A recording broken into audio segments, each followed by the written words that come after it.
we'll do the Patreon Q&A stuff. Someone asks, what are your top 3 sandwich fillings from Greg's? Now, we're straight up. We don't go to Greg's for sandwiches, do we? You go to Greg's for steak bakes, right? You go to Greg's for cheese and onion pasties. You go to Greg's for a bean and sausage slice, right? That's what you go to a Greg's. You see, when you walk into a Greg's, there's a door, right? And straight ahead and on your left is hot goods, baked goods. That's where you go. On your right are cold drinks and sandwiches, and you never go. You never go to the right. Never. The sandwiches in Greg's are repulsive. Not just because of a lack of filling, but just a general kind of, I don't know, their bread, as I seem to recall. No, I haven't had a Greg's sandwich in a long time. But their bread always seems to be like shit. Like the really stodgy kind of bread. But sausage rolls, steak bakes, cheese and onion slices, sausage and bean melt. They're great. They're all great. Yeah, that's what you want out of a Greg's. And by the way, I don't know what the average price of a Greg's is, but I'm sure it's still affordable. Their sandwiches are really overpriced. I always think the markups on the sandwich. Seem to remember their sandwiches were fucking crazy. Like where I used to live, right? We had a Greg's, and it was like next to a sandwich shop, right? And you would pay like $3.20 for a sandwich with no filling and thick, horrible, stodgy bread. Or you could go to the sandwich shop where they used to get the filling out of them industrial tubs and pay like $1.50 for what they would call a bomb. And you would have that. Coronation chicken, bit of salad, boom, gripping it. So, yeah, I don't know. I couldn't even name 3 sandwich fillings from Greg's. Greg's, as far as I'm concerned, don't make sandwiches, and anyone buying a sandwich from Greg's is a fool that has no place in modern society.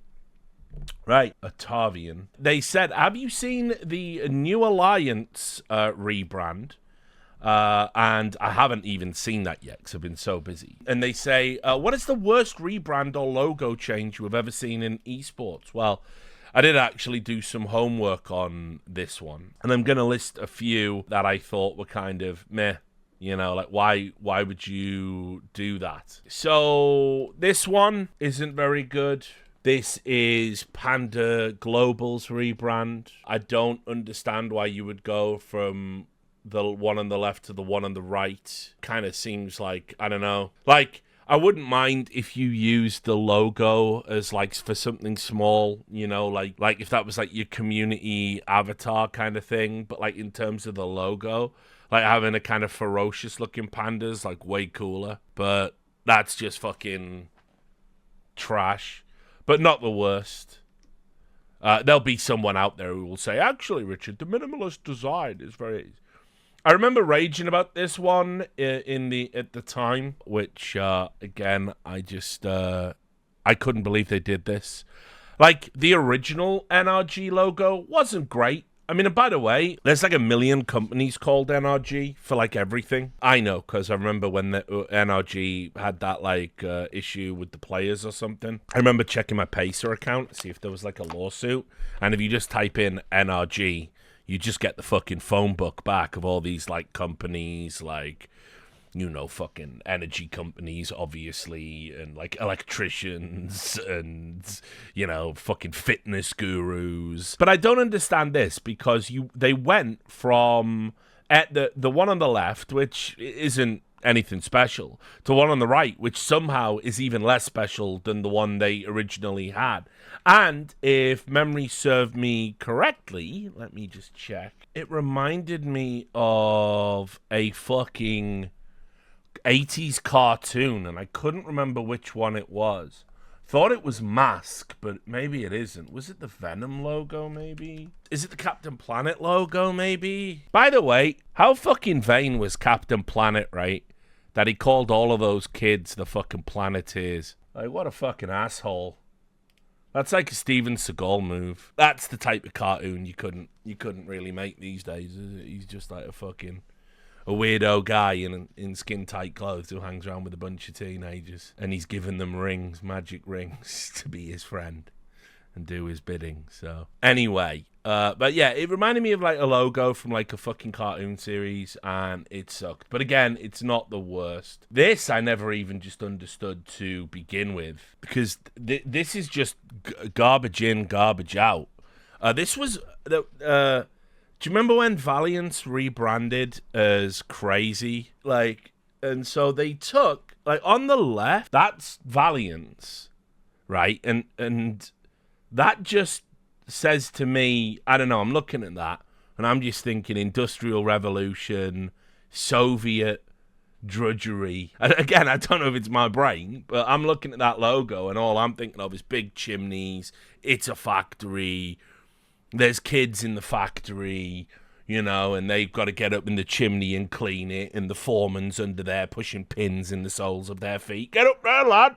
Get up there and clean that chimney. Except probably it's Russian. Get up there, Goya Grubnik, or whatever the fuck they say. What's that got to do with Valiance? I don't know. But then you change it to Crazy with a 4.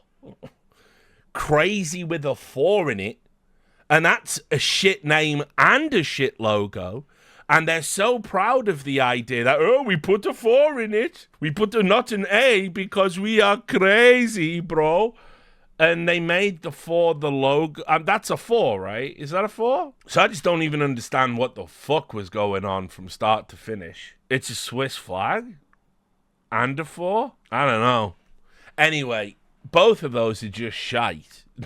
Just absolute shite. We had the hilarity of the Dignitas back and forth. Now, I know Odie is a regular lurker on the stream. He might be in the chat right now. Mike, if you are, I'm glad you are getting fit and healthy again, and you've lost 90 pounds in weight after your stroke and are back to working, so super happy. But so just put your fingers in your ears, because I know you have it tattooed on your body. But I never liked the original Dignitas logo, right? I never liked the original Dignitas logo because I didn't understand what it sort of had to do with the word Dignitas. I like the name Dignitas. Dignitas is great, but I never understood the connection, and you've probably explained it to me 100 times in the 20 years or whatever it's been that I've known you. But when it moved over, when it got bought, and they did the owl era, well, I didn't understand that either, because you don't. So dignity, Dignitas, and owls.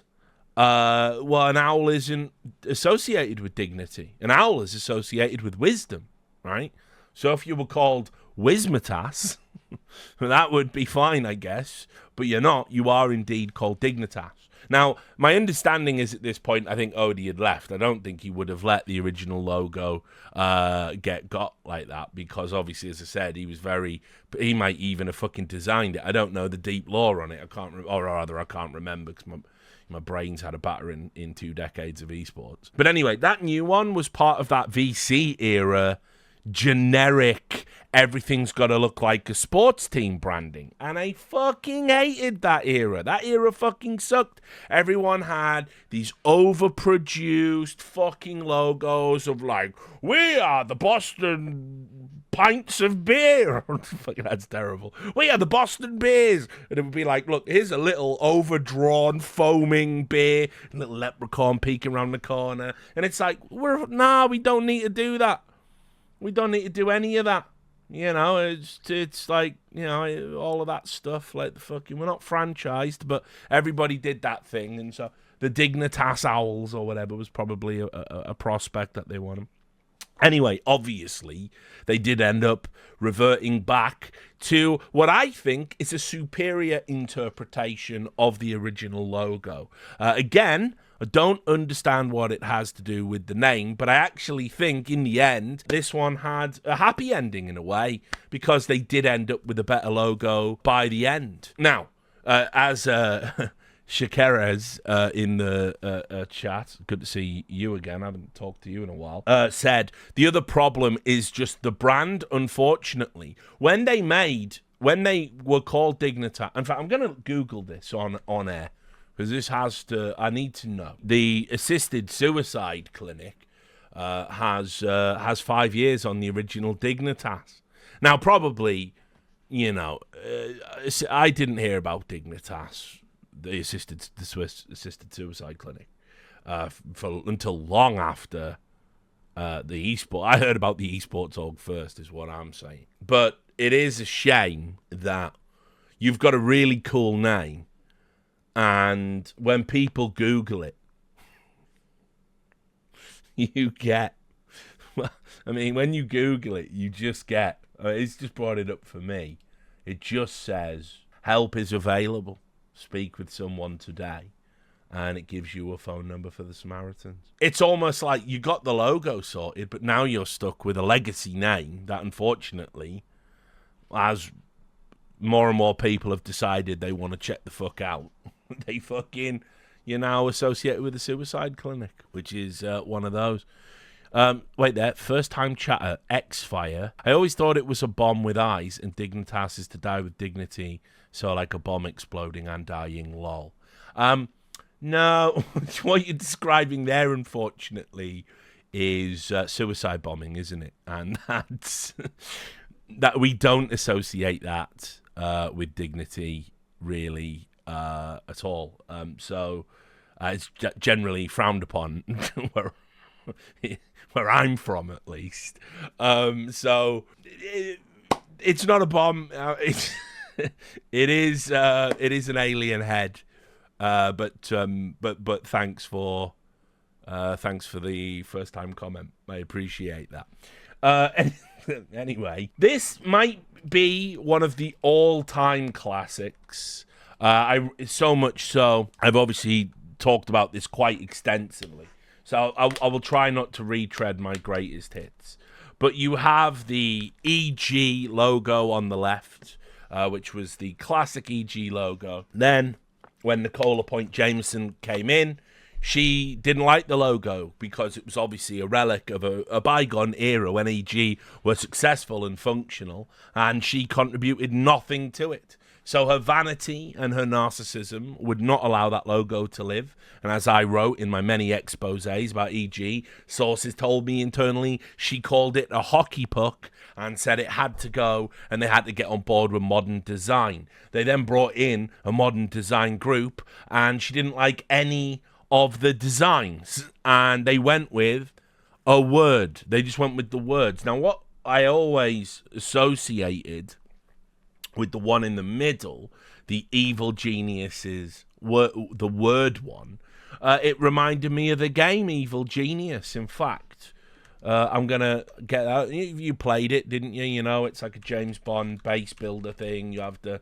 spies come in to try and foil your plots. Great, it's a classic. It's one of those games that they never really made an update for it. I mean, it's not really, but I mean, I will show you. But it did just remind me of that. Like, if you see the font on the case, then you sort of do a little compare, and then you go back, and then you do a compare, and then you go back, and then you do a compare. That's what I was thinking of.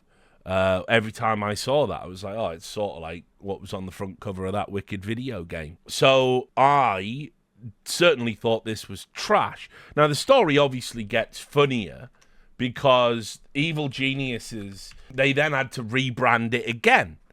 And they did the one that's on the right? Which, hilariously, Nicola Point Jameson, I don't want a hockey puck design, then essentially came up with a design that looks like a spiky hockey puck. Or, a Beyblade, as Tasty says in the chat. Now, what I love about this was they were so pissed off about having to rebrand and then rebrand again. But they actually, when they released the second rebrand, they put out a primer explaining the rebrand. So if you didn't like it, you were a moron. Here's why the rebrand is actually good. And it is just fucking hilarious that they did that. If you can't read that, It says the first one is iconic. The second one is geometry, where it says the circular shape provides a representation to one of our core values, inclusivity, is what it says. So just farcical that they sort of had to then explain. Well, I mean, come on, we all think about it. Oh, circle, right? Inclusive. Come on, get with the times. Get with the times. So anyway, yeah, pretty fucking embarrassing. And this, I actually didn't hate the third one all that much. I think you weren't working with a lot to begin with. The EG logo isn't great. It just sort of has nostalgia value, really. And so I never hated the third one of the modern interpretation, but it was hilarious that they had to explain it to people that, if you don't get it, you're a moron. Right, okay, sure. So they're now back to the original, I believe, and that's a good thing. But no, it's not even the worst. Oh, God, am I even going to mention that one? I am going to mention it, fuck it. I get to be...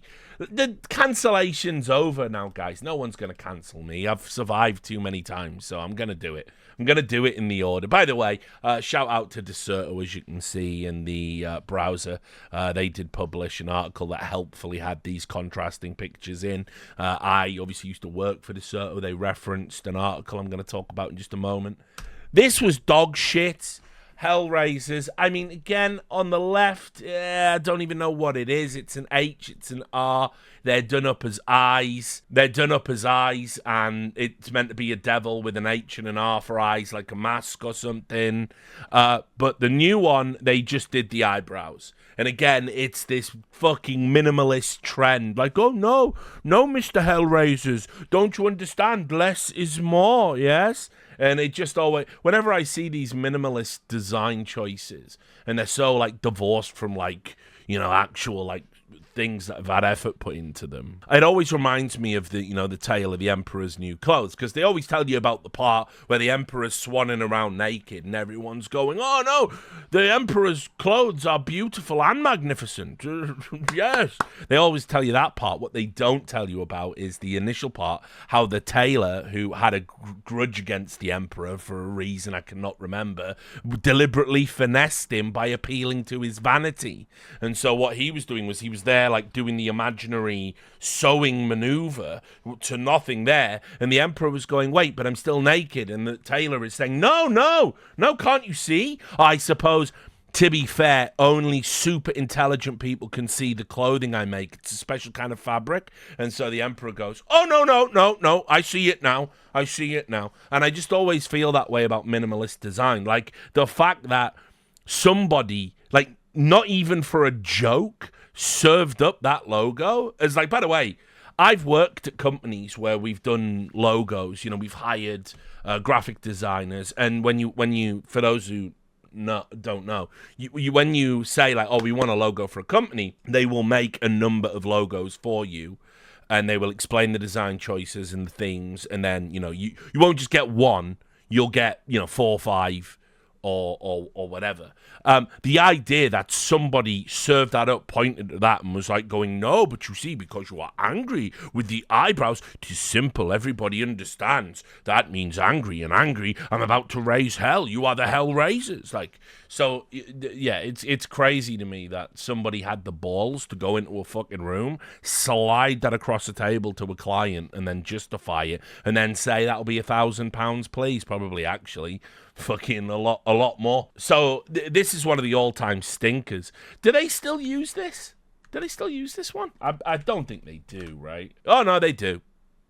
They do. All right, well, according to Wikipedia, they still use this one, which is... I'll go on their Twitter account. No, they're still doing it. They are... I regret to inform you, they are still doing it. Right, anyway, so yeah, that's an absolute stinker, but not, maybe, for me, not the worst. This one was so bad, I wrote an opinion piece about it back when I used to write opinion pieces for the CS community, and people used to go, oh, yeah, he's written an opinion piece. I'd love to read this. North. They went from a classic Nordic design to And by the way, I always thought it was a lion, but I think it was meant to be a dragon. And then they went to that one on the right, and that's a dragon. But they just gave him buck teeth. To this day, I'll never understand it. I will never understand it. Ever. And yeah, exactly. That By the Numbers episode, it was like that kid with the apple, like just so ridiculous. Like, so I did write an article about it, I called it "The North Rebranding, Analyzing the Desperation." A Nordic depiction of a roaring lion, a dragon in the style of those that adorn the Viking landscapes would have been better, honestly, was hardly a game changer, but it was recognisable, and the art style immediately conveyed what they were going for. This new logo, fucking hell. It's like they took the same lion when it was an awkward, spotty teenager before it got its braces. That, or is it a warthog? People have told me it's supposed to be a dragon, that they are actually enacting my original branding suggestion. Well, not all dragons are equal. I was thinking Nidhogg. They've gone for Puff. Inexplicably toothy, goofy, and about as intimidating as a chicken korma. Maybe it's actually an appropriate logo, given how the Counter-Strike team has performed lately. Perhaps it's part of a genius plan. The management came down and said, right, lads, you're playing like shit, so you're stuck with this logo until we get some results. And with each podium finish, the dragon will level up and eventually get to a point where people can look at it without being doubled up with laughter. If that is the case, we'll be staring at Toothy McToothface for a long fucking time. So anyway, that was what I had to say about it. I mean, it's so staggeringly bad that it does beg a belief. That, again, you have to understand the process. The process is, we want a new logo. We hire a graphic designer. Graphic designer takes their time, designs a variety of logos, turns them over to you. Then you have the final selection of picking a logo. Then you have to committee it, roll out the logo, change all your socials, say, everyone, here's our logo, and then you have to stand by it. It's like, it's actually fucking crazy that something like this can happen. Now, listen, I brought up North again recently when I was talking on Twitter, because obviously Viking branding is fucking fire. Everyone loves the Vikings, right? We totally forgive Vikings for what they did. Like, if you're from my part of the world, they literally came over, burnt down churches, massacred innocent people, did very unpalatable, unsavory things to the women. And then they fucked off back on their boats, or sometimes they didn't even fuck off. They just set up shop and were fucking battling the Saxons for fucking years, right? Hundreds of years. And then some of them converted to Christianity and settled the fuck down. Anyway, point being, everyone just lets it slide. Everyone just lets it slide. Everyone, like in British history. I mean, this is the benefit of time, obviously. Like, if it happened 50 years ago, we'd probably still be a bit mardy about it. Like, but it was, it was a long time ago. But anyway, yeah, like, everyone loves Vikings. They just love it. Oh, on the fucking boats. Everyone goes, oh yeah, it's great. They get drunk all day. They raid Valhalla, their gods, their afterlife, their mythology. It's all wicked. So you have got, like, killer branding. Basically, you have the Viking way of life is so good, and the branding so strong, and their lore so enticing. We just forgive them for war crimes. We're just all right with it, right? There's not many regimes that get that benefit, is there? So anyway, I don't know how you fuck up that branding, because ultimately it's cool, and unfortunately, they did it all the time. They did this, right? Let's never forget that when a player left, they literally put a picture of them on a fucking boat set on fire and going out into sea like they'd died. Like, just for fuck's sake, like,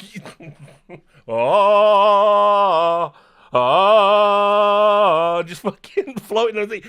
He's just changed team, bros. Like, what the fuck are you doing? That's fucking insane. That's insane. Mind you, I've got to say that fucking M80 fucking knocked it up a notch when Malbs left. Like, black and white video, sad music. So, just saying. Jace is giving me a meme. Okay.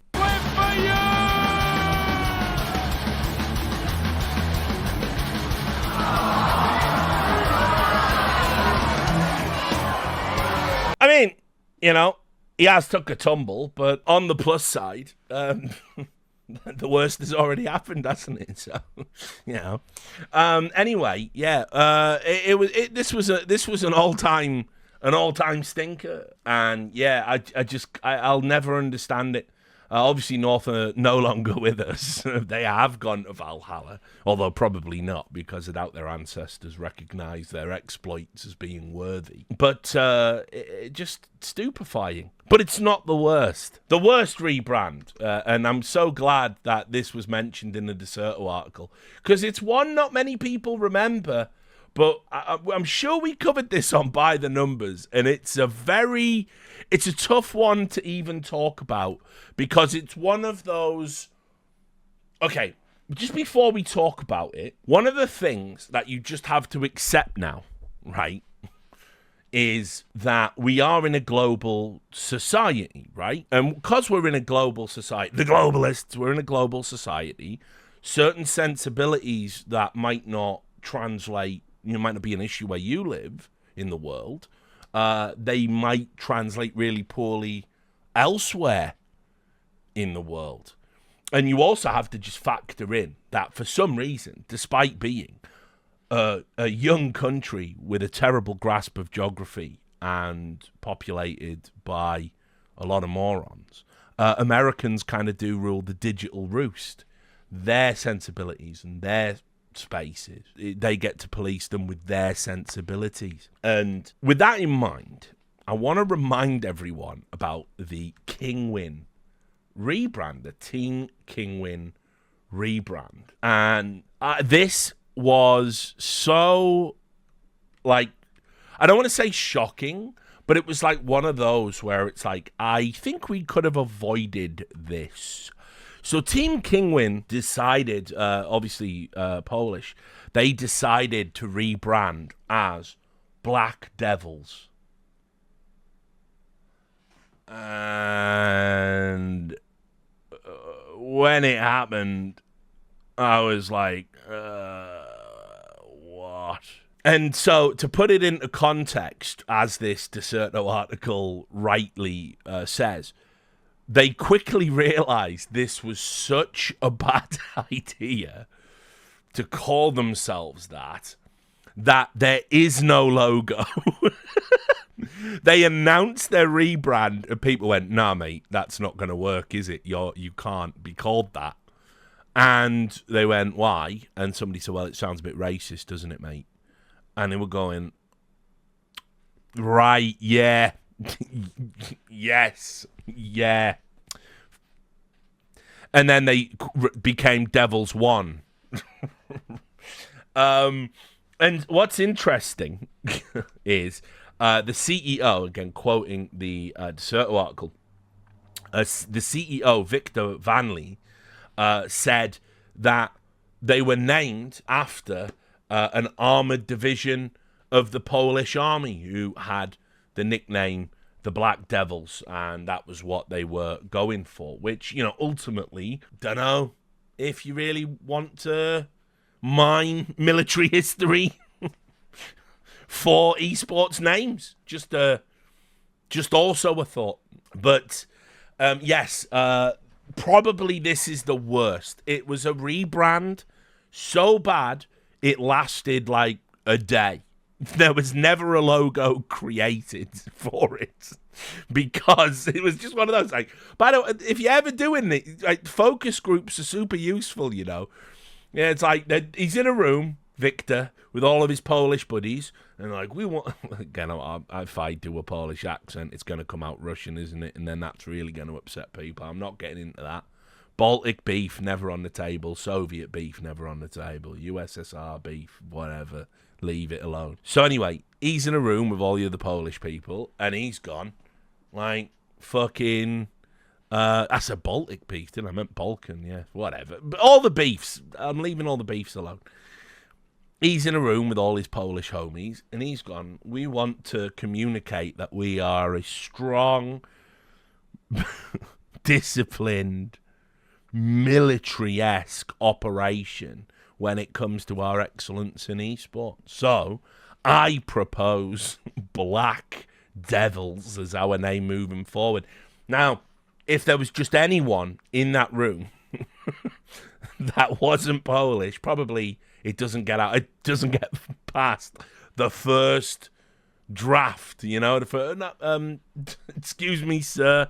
Probably not going to play well, but whatever. So, yes, that for me is probably the worst of all time. And thanks to that Discertal article for making it super easy to visually display why I think that. Right, next question. In CSGO, we ended up getting a lot of Dream, AWP plus Rifler duos. Some worked out, some didn't. Simple and Electronic, Kenny S and Shocks, Olaf and Guardian, Elige and Fallen, and of course Rubinho and Cajun B. What Dream, AWP and Rifler duo did you want to see in CSGO that didn't happen? And what future duo would you like to see in CS2? That's a good question. You see, the Olaf and Guardian thing is kind of a fugazi because it wasn't peak Guardian, and it certainly wasn't peak Olaf. I know everybody made out that that team was a super team, but realistically, even when that team was put together, there were a lot of question marks. Guardian and Olaf had both had some pretty gnarly injuries. They were getting on a little bit. There were a lot of question marks about how good that they could be. I always wanted to see the version of Guardian I remember. I mean, he was still excellent in CSGO, particularly, you know, the first few years right up to, you know, 2015, 2016. But I want to, I always wished people could have seen the version of Guardian we had in Counter-Strike Source. Like, he was unreal. Like, I mean, just, you couldn't believe it. People were so adamant he was a cheater that it was embarrassing for the scene, frankly. And so, you know, I would have liked to have seen him with probably an explosive rifler as well, like somebody that, you know, if Guardian ever missed a shot, like somebody that could just insta-gib and trade out someone like, you know, really like nice and crisp, like a vintage Shocks, you know, like prime Shocks. That would have been an absolute banger. Or, you know, I mean, listen, imagine like, I don't know, because these are like stupid combos that could never happen. But, you know, imagine like if you had a team with, I don't know, somebody like a fucking prime Cold Zero and a prime Guardian on the same team. That would literally be unplayable. Everyone's like really enamored with this idea of like Donk and Munacy now, which it's just too easy an answer. There's probably a combination of like when Ziwu first came through. Also, I think if you took Device and put him into the Fnatic team in place of JW when JW fell off, that would have been interesting, I think. You would have had what was left of Prime Olaf, Prime Crims, and Device on one roster, which would have been like really sick. And, you know, they could have done it back then. But obviously he stayed with the Danish project and, you know, the rest is history. But yeah, it would have been interesting. But yeah, maybe that. A Device on a Swedish team as opposed to a Danish one. Well, it would have been interesting. But ultimately, I think each era of CSGO, I think we pretty much got the, you know, there was always one team where pretty much you did get a lot of the great combinations. You know, it wasn't like we didn't get great, like, AWPers and Riflers playing together. It wasn't like they were disparate and spread out. I think pretty much we actually got, like, if you look at the dominant team in each era, we actually did get some pretty special combos. Right, next. What is your routine before, during, and after flying? This one is super easy. What I do is I get to the airport ludicrously early and put myself through the indignity of going through airport security as soon as possible. I get to the other side. I hunker down in a bar. I drink a few scotches. I tell myself that I'm already dead and that my life didn't matter and this is definitely the one and the plane's definitely going down and you should just be at peace with it and try not to be one of those people who freak out when it happens, because it is going to happen. And it's fine, You had a hell of a run, and, you know, the obituaries will suck. There'll be loads of fighting over that in the esports obituaries. You know, it'll all be the same shit, like, yeah, he did peaked when he did the I Buy Power thing, and then just spent the next 10 years arguing on Twitter, but, you know, he was all right, I suppose. And just get yourself settled in, and then get into the plane. During the plane, I will either pull out the Steam Deck or I will put on an audiobook in my noise-cancelling headphones, because children ruin airplanes, as we've already established, and shouldn't be allowed on them, in the same way that you shouldn't be allowed on Twitter if you're under 18. You shouldn't be allowed on a plane if you're incapable of not sitting still for 4 hours without crying at the top of your voice. If you can't do that, you know, it should be up to the stewardesses, I think. I actually wouldn't mind if we deplaned. Like, just set that as a new terrifying standard for parents who can't get their shit together. Fucking breeders. Anyway, I then do that, and every time I hit turbulence, I grip the chair and pray to a god I don't believe in. Then, when I get off, I go to a bar and I have another drink, and then I go, wow, you know, it was a bit of a silly routine to go through. It is the safest form of travel, Richard. You got to get your shit together, and then just rinse and repeat every time I have to get on a plane, which is depressingly often. So, there it is. That is the 100% honest routine for flying. Which of the following better embodies the colour tan? Gareth Southgate's despicably boring beige football, or the IRA? Well, listen, on Southgate's boring football, obviously he's gone now, so we'll use this question as a leap-off point to talk about that. Really weird reaction to him going. Like, everyone's sort of saying, oh, he was the manager we needed, you know, he did all this great stuff. I will fucking maintain that Gareth Southgate ultimately ends his career as a failure in terms of his international management. He had a window where he definitely could have won a trophy. I think a World Cup might have been a bridge too far, but not beyond the realms of possibility. You know, if you're making semis, you know, why not? And I think as well, he's played in a time, he has had a generational, you know, a group of generational talents at his disposal, which in a lot of ways he's obtusely refused to play, which is crazy.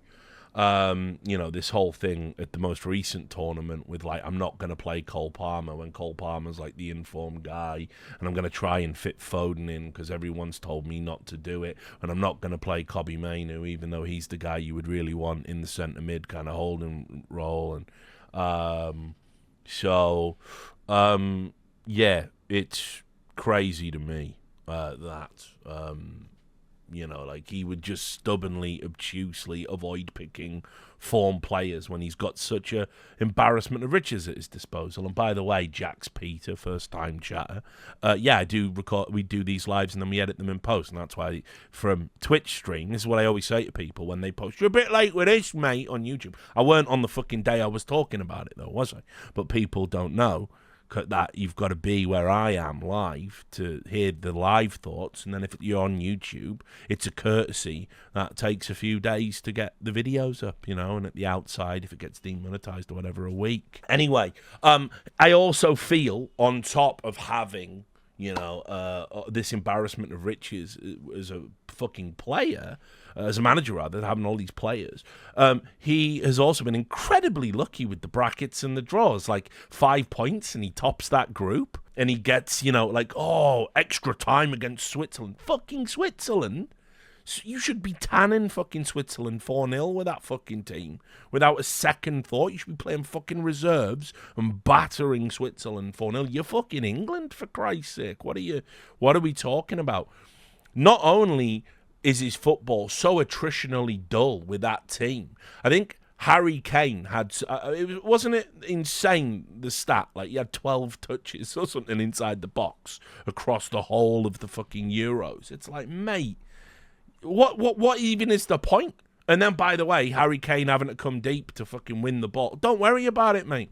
We got ball winners in the fucking squad. But also, Declan Rice against Spain was an embarrassment. I don't want to hear about him being a £100 million player from News ever again. He might be good for Arsenal when they're fucking, 3-0 up against fucking Brentford or something. But on the world stage, he's not an elite level defensive midfielder. So I don't want to hear otherwise. It's embarrassing, especially when you watch what Kante was doing for fucking France at his age with his fucking mileage. I mean, put it this way. I love that fucking saying about Kante, where it's like, 70% of the world is covered by water, the rest is covered by Kante. It's fucking great. So anyway, also Southgate had the benefit of playing at a time when all of the other major teams, it feels, were like in transition. France were on a rebuild, right? On a global level, Brazil are on a rebuild. Italy, that's the criminal one in the Euros, not being able to beat that beat-up Italy team with all of its problems and its aging players. The idea that England had to go to penalties against them because of negative substitution choices is risible, frankly. And that was the window. That was the one that got away from him. Germany as well. I mean, still relying on Musiala, the fraud. It just seems to me that everything aligned for Gareth Southgate to win a tournament, and we would have done that whole gammony bullshit dance in Britain. Oh, arise, Sir Gareth! Keir Starmer would have come out, wouldn't he, if we'd won this one? He would have gone, oh, it's a bank holiday, guys. Don't go to work. Here I am drinking a pint like a regular working class man. And he would have been struggling like Rishi Sunak with a hammer to figure out which end he drinks the beer from. It would have been insufferable. So I was glad England didn't win the tournament because A, the Gammons are the Gammons deserve nothing. B, fucking Southgate deserves no recognition. His record at club level with Middlesbrough, he had a 29% win rate across like 150 games. I didn't even think it was possible. He was taking that club backwards. I don't like to say nice things about the Smoggies, but historically they've had some legit fucking teams and legit players, and they've contributed nice football, and they've been let down by inept management down the fucking years. So Southgate, no. If he'd have won a trophy and got a fucking knighthood off the back of it, it would have been a travesty. The thought process with Southgate, stop me if you've seen this in politics, was he was shit at club level, so he retreated to under-21 football. If you know about under-21 football, you know this. There are a handful of teams that just always win because they got the embarrassment of riches. They're the teams that have the elite level leagues, coincidentally. And so he was well liked by all previous England set-up people, coaches, the FA. He really was inoffensive and bland as a human being. We just bring him in. He works with the under-21s. He had a 72% win rate at the England under-21 level, which sounds really good until you realise it's fucking England under-21s. Of course, they batter everyone. They got one of the best fucking, under-18s, under-16s, under-15s, under-14s.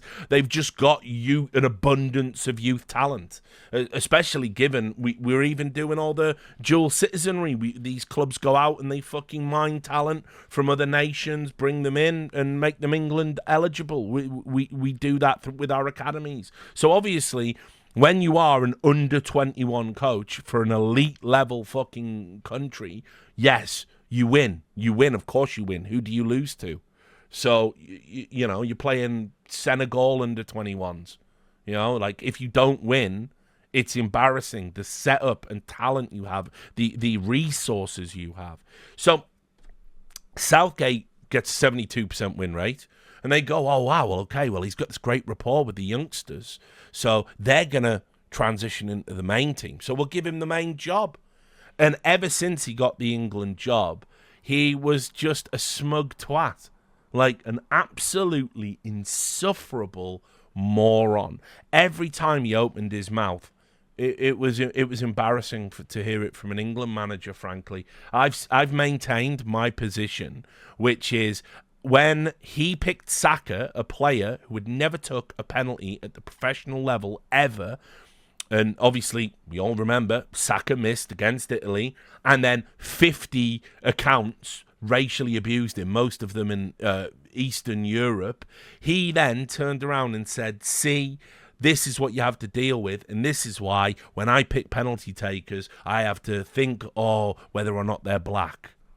He should have been fired the second that came out of his mouth. The idea, to quote Joe Biden, that there's this thought process in your head as an England manager where you're looking at your players and you don't just pick based on a meritocracy to take penalties. You're saying, oh, well, that player's black, so, that outrageous. He was the one who said adamantly, of course we'll wear the rainbow flags at the Qatar World Cup. Yeah, and then the FA turned around and said, well, we'll give you a yellow card if you do. And then he went, well, we're just here to play football. By the way, we are going to be taking the knee because we feel very strongly about racism, and we're going to take the knee in stadiums where there are dead slaves along ethnic lines in the foundations of these fucking stadiums that were built with slave labour. Gareth, fuck off, mate.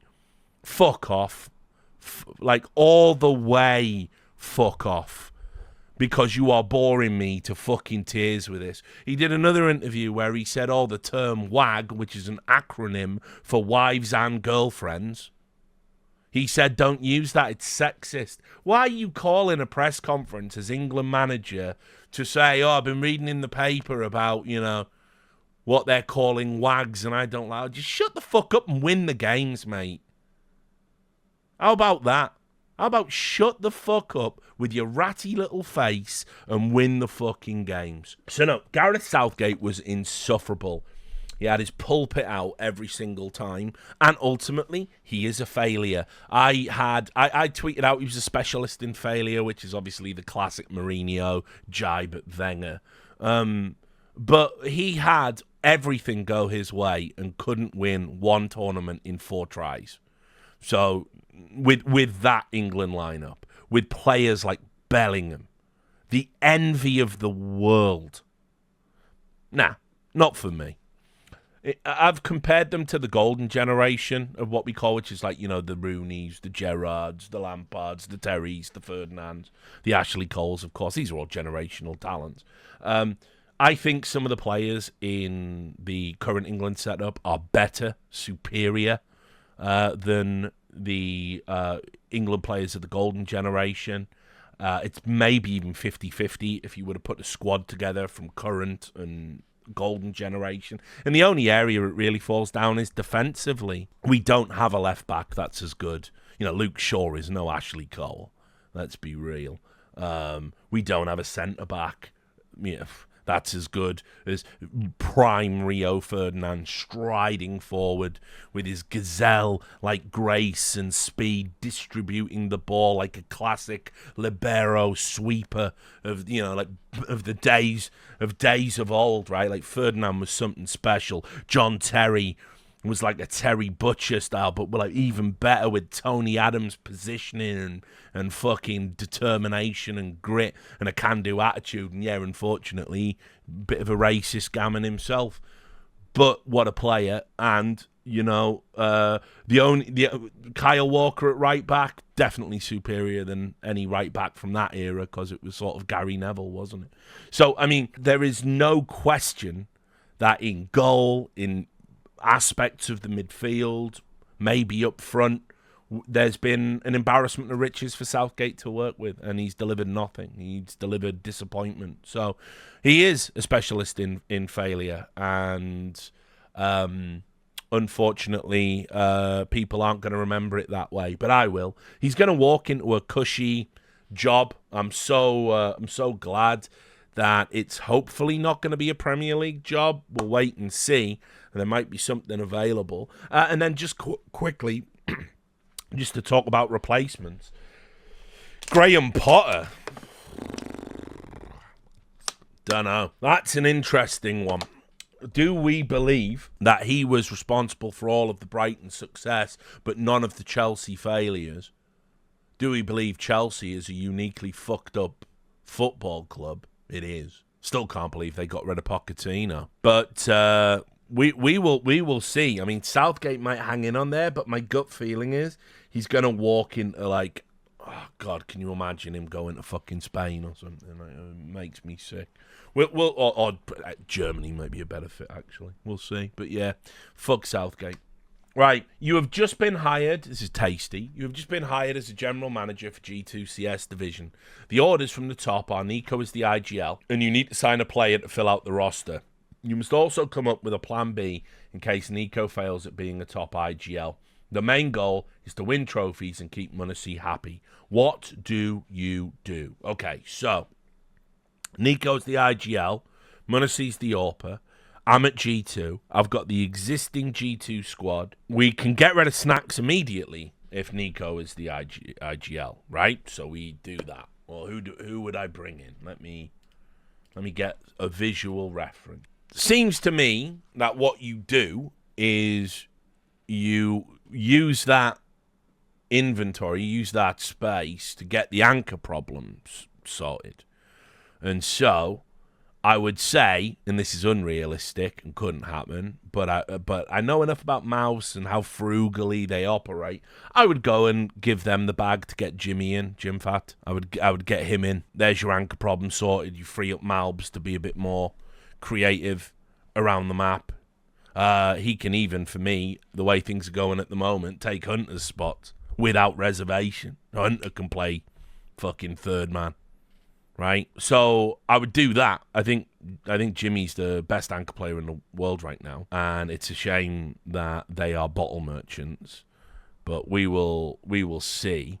If that wasn't possible, Perfecto's not even close to Jimmy right now. By the way, people who just type Perfecto in the chat, absolutely wrong. Not even close. They're not even comparable players right now. If you can't do that because Mouse have priced you out of the market, I get in Magisk's ear and bring Magisk in and put him in the anchor role. You've got a secondary caller if needed to help Nico out in the mid-rounds. Falcons are a fucking bust. They're going nowhere. I mean, how long's that project been going on now? Is it a year? And they've achieved absolutely fuck all. They didn't even get to the fucking Khashoggi Masters in Riyadh when everything was aligned for them to do it. So, Falcons just fucking suck so much ass. So that has to be a possibility. But I think that's the issue. I think G2 looked at their best when they had a solid anchor player in the form of JKS. And as I've maintained, is JKS an amazing anchor player? No. Is he functional? Yeah. Is he dead weight on the T side? Yeah. Is he above average on the CT side? Yeah. And that was enough to get them some trophies. You bring in an actual high-level anchor player, I think it puts them way out, and they can, actually start winning things again. Also, just on the note, while we're talking about G2, can we just fucking stop with the Hooksy stuff now? Because that's now 2 events without him, and they've won one and made the final of the other. I don't want to hear it, guys. I don't want to hear any more about that guy. It just fucking seems ridiculous that people are going to still try and make a case for him, as they do on the official Reddit subreddit Discord for some reason. There's still Hooksy stands over there. I just don't want to hear it. Don't want to hear it at all. Right, next, Adam Oakey just says, "Hey, Richard, fuck you, and I hope life is going well." Cheers, it is. I won't lie, I had a bit of a bad run. Lately. I, as you know, ruptured. I thought it was my Achilles, but I ruptured a fucking there's a sac called the bursa or something in your heel, and somehow I ruptured that, and your Achilles goes into it. And, it just fucking really hurt. And it's still super sore. Now, I had to wear... Funny, I've got it down here because I'm packing. I had to wear this fucking thing.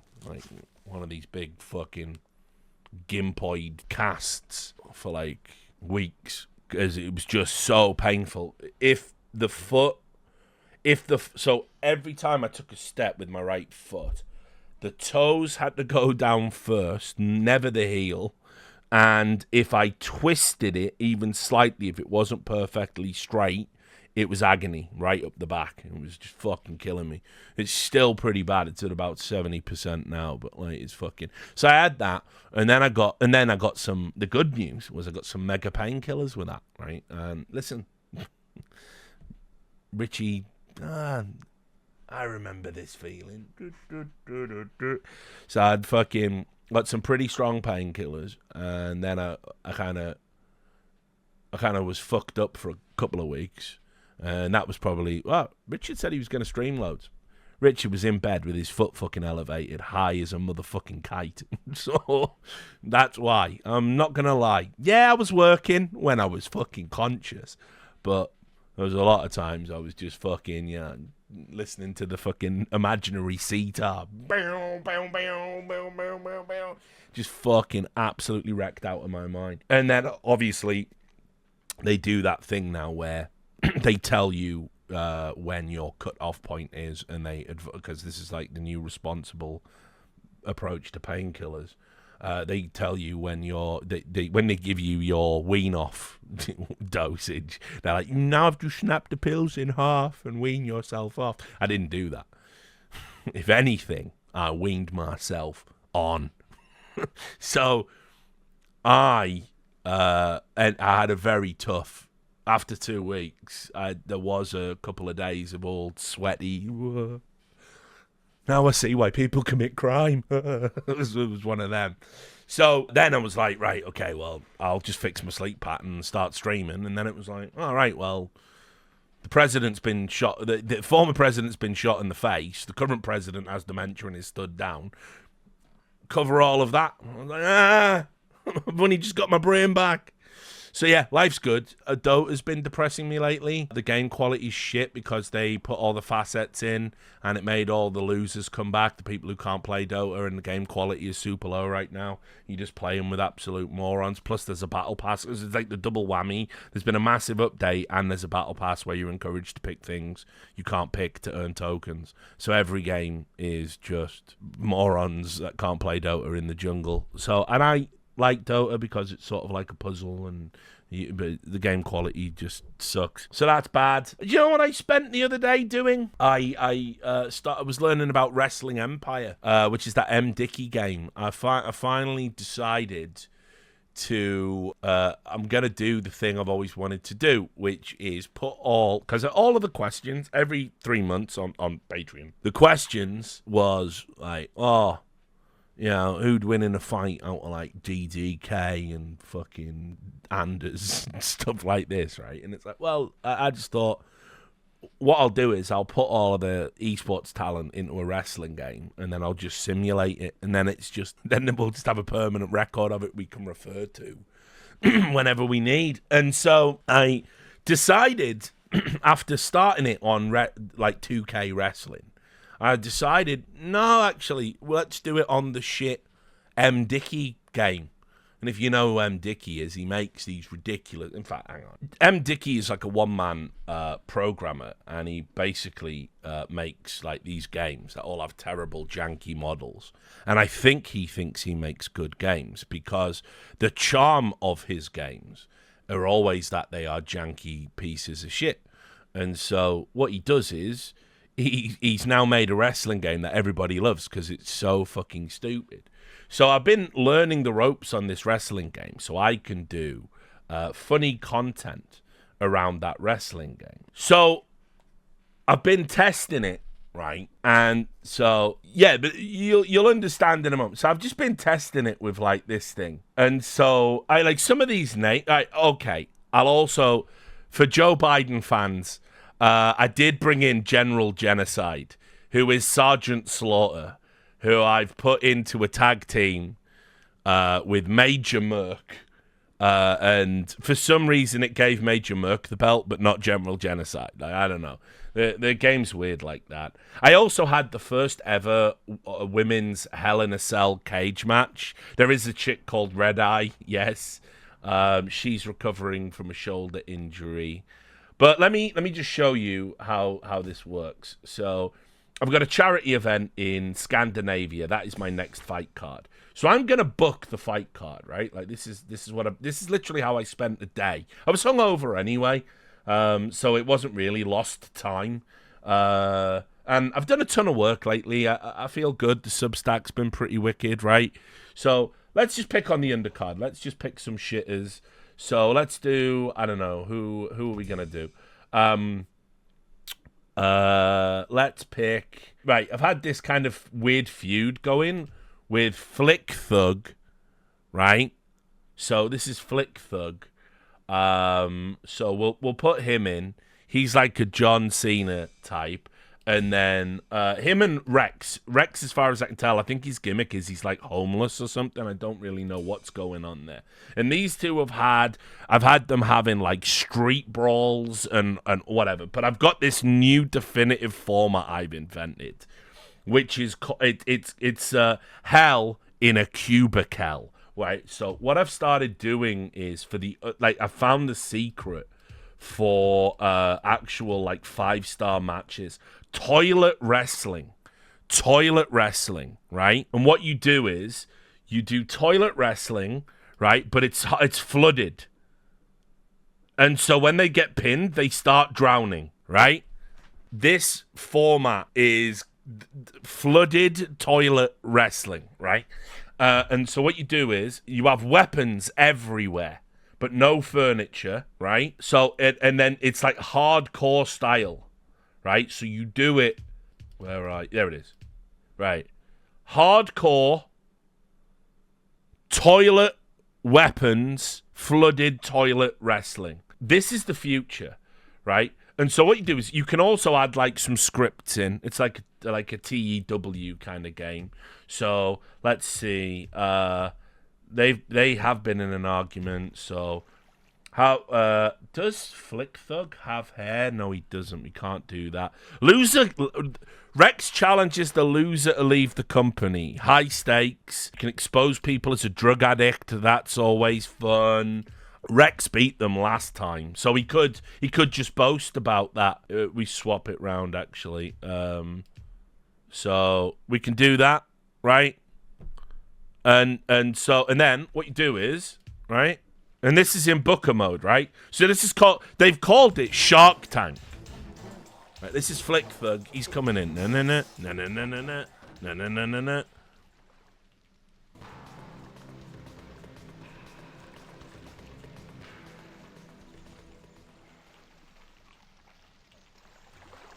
Right, you may have won last time, Rex, but one win doesn't mean anything in this business. If anything, I know what to expect this time, and I won't allow the same thing to happen again. Right, so we're off, right? And here we go. And then we just, at the top, you see there's like 5 stars. It's got like a star rating. That purple thing that's on fire is chemistry. The balance is the scales. If people get bored, the clock symbol comes up. The skull means there's been too much violence. By the way, the weapons that spawned in aren't very good. Like, there's an orange there. Okay, here we go. He's drowning him. The ref's just picking up a chair for no reason. Maybe there's too much water in this one. Okay. No. It's a painting. It's a painting to... Yeah, I've put way too much water in this one. They can't run. So, maybe this match is actually going to suck. They're all T-posing because the water's too much. Oh! That's big. That's big from Flick Thug.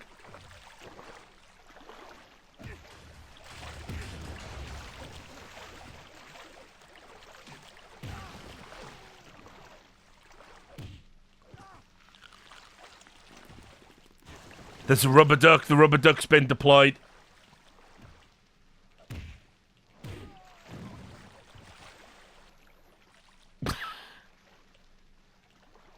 Yeah, I definitely put in too much water. But you can kill wrestlers. Wrestlers do die in this. Like you can wrestle in a metro station and throw them under trains and they die, and they can be paralyzed and stuff. So you never know what you're gonna get. But yeah, this has been terrible. It hasn't even hit 2 stars yet. That was nice. This is a nice spot. There's a kick there. Everyone's just having a T pose. Here we go. Big spot coming up. All of this. Oh, straight down on his head. That's a fractured skull. He's feeling it. Rex is feeling it. Oh, no. The drop kick. And he's flipped him both fingers. The clock's come up. Everyone's bored now. That means this match has gone on too long. I agree. Okay. The ref's picking up weights for some reason. That's a great reversal. Hey, look.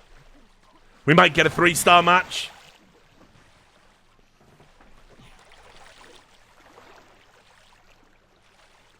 The best thing is sometimes where the refs will have objects in their hand, and when they do the count, if you pin, they smash you over the head with the object while they're counting. Right? Oh, he's hitting him with a toilet roll. He's doubling up on the toilet roll. He's ready to go.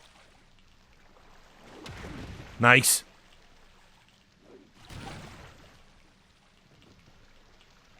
Okay, he's been under the water a long time. His health is going down rapidly. He's drowning.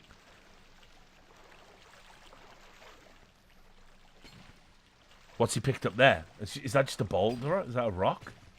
Oh, what's happening? Oh, here we go. Look at this. A lethal crucifix pin. Oh, kick out. See, it gets tense. Oh, no, it's Yap Massacre. Yap Massacre's come to help his friend.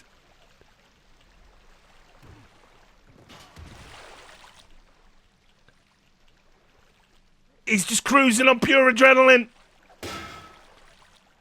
Oh, he's got the trophy. Yeah, this would have been way better with less water. But, you know, you learn. You can put dynamite everywhere in this game for some reason. Right. It's looking bad for Flick Thug. I'm not going to lie.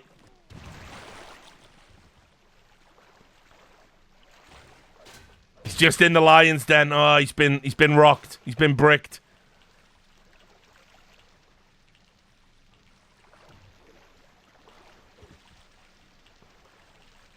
Oh, God. It's Jova.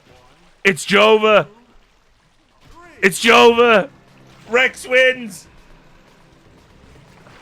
You only won because you had help, Rex. Yap Massacre won't always be there to protect you. All right, and then, after a game, stats all changed and stuff, as you can see. And there you go. It was an underwhelming Shark Tank match. Flick Thug's profile, so he just loses all the time now. Yap Massacre has been accused of going into business for himself, right? So it's been saved. I'll just show you again, just quickly, because this is meant to be, I'm doing patron questions, but I'm also mentally ill, aren't I? So let's do, right, who else should we have? Let me do, oh, this has been coming a long time. Big Bob Orson, right, with his sidekick Woodrow, okay, against Baby Bull, right? It's a big man matchup, okay. A ring with a cage, right? We'll do another hardcore match. We're just gonna keep it hardcore, right? But what we need now is just loads of furniture, loads of weapons. But the weapon is dynamite. Yeah, there, explosives. Right? We'll have random furniture. How small can you make the ring? We can do it. We can have the world's smallest explosive, hardcore, Hell in a Cell match. We can do that. So if we go... I mean, there's just nowhere to hide. So here you go, right? Like, and then... What should happen? Let me just make sure. Script. Like we can add a bit of a script as well. Put rich explosives in the ring. What do you mean explosives in the ring? I did. I put explosives. Oh, not outside. Yeah, right. Gotcha. Thank you. Inside the ring. Right, yeah, that is better. We need that for the furniture too. Right. Okay. Everything's inside the ring now. And so anyway, right, there we go. Scripts. Yeah, I'll just do that. You can just be sad about not being respected. And there we are. Okay, so it's the right, you can see they've really packed the furniture into that small cell there. In fact, actually, I'll turn this up on the volume mixer because it's pretty quiet, the game. You'll understand why in a moment. Get ready to be deafened, by the way. I love as well, they have to climb into the ring. There's like not a gate for them to open. So, okay, there we go. Right. It's Baby Bull! No, no, no, no, no, no, no, no, no, no, no, no, no, no.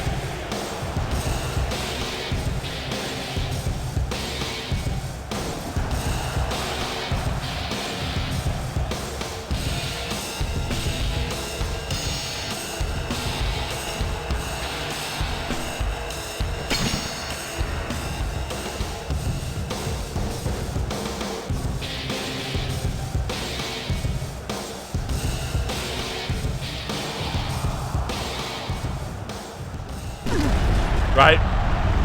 Okay, we've already got a fire in the ring.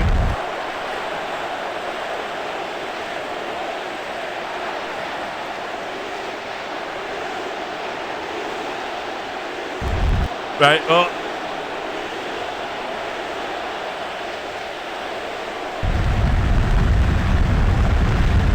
It's already... Everyone's already dead before the match has started. This is ridiculous. Okay, so look at Woodrow. He's fucking... Woodrow's stopped fire and bleeding. It's a 5-star match, guys. It's a 5-star match already.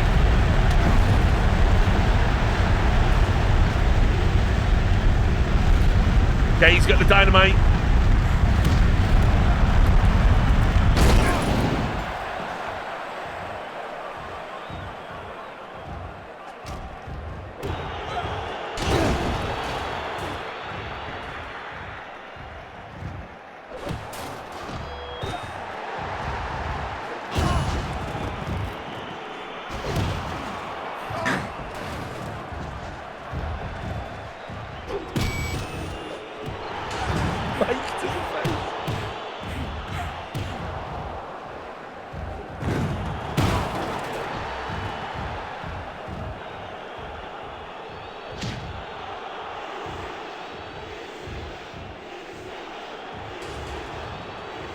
Just taking some time. Look.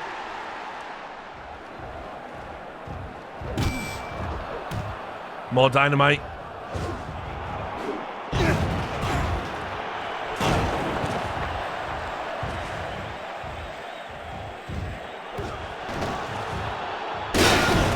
Oh no. He's smashing him with the dynamite now.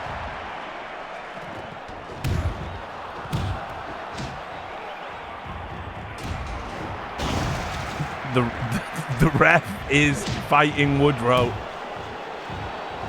Look at this. Look at this view.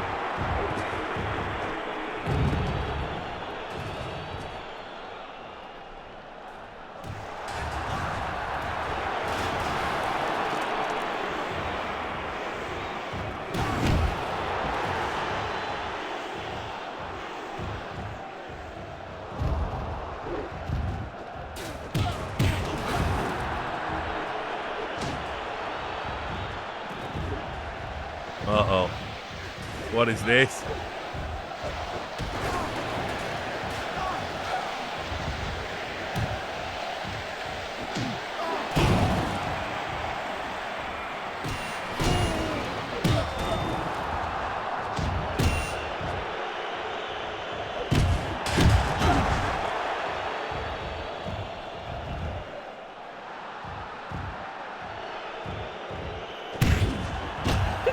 Refs in fucking pieces.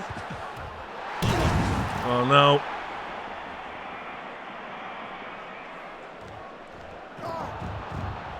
Yeah, probably shouldn't have done the scripted part at the start, and then everyone would have just been exploderized at the start. For some reason, you're immune when you're cutting a promo.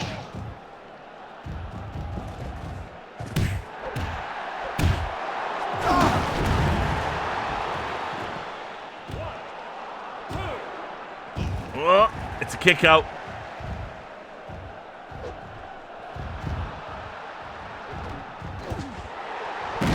Oh no, it's a short fuse. The old dynamite to the face for the baby bull win.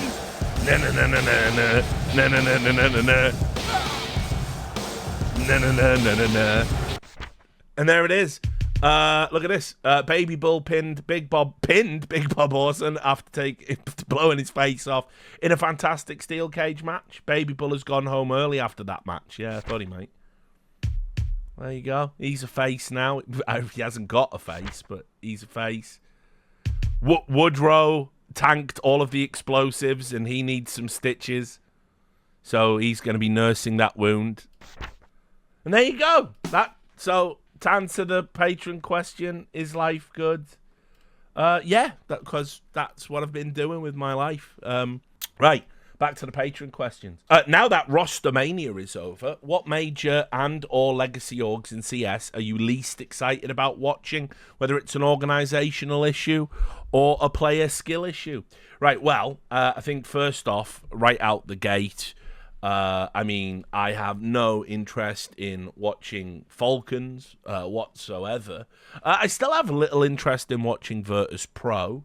And Fnatic are just an embarrassment.